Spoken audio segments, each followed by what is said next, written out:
הוא לא אמר לי. הוא תמיד היה מופנם. היה נותן לי את החיוך שלו.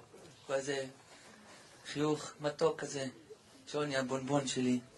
כזה עם הראש. אבל הוא תמיד נתן לי כוח. לא אני נתתי לו כוח. הוא נתן לי כוח. ולכן,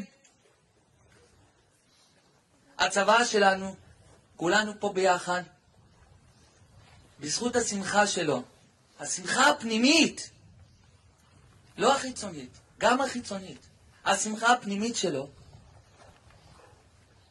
זה מה שהביא את כולנו פה היום, לאחדות. ואני מבקש מכל הקהל הקדוש הזה, שיעזור לנו. כולם שואלים אותי, איך אנחנו יכולים לעזור לכם?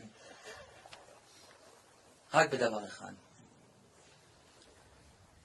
שאנחנו נהיה בשמחה, והשמחה תביא את האחדות. אני מבקש מכל הקהל הקדוש הזה, לצעוק איתי ביחד. שמחה! אחדות! עם ישראל חי! תודה רבה לאבא שבשמיים שזיכה אותי לזה. תודה רבה, וזה בזכות כל העם הקדוש הזה. תודה רבה דביר. זהו, בעזרת השם, כולנו ביחד, ביום הזיכרון הבא,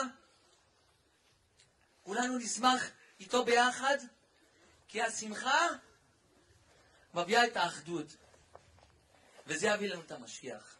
חד משמעית.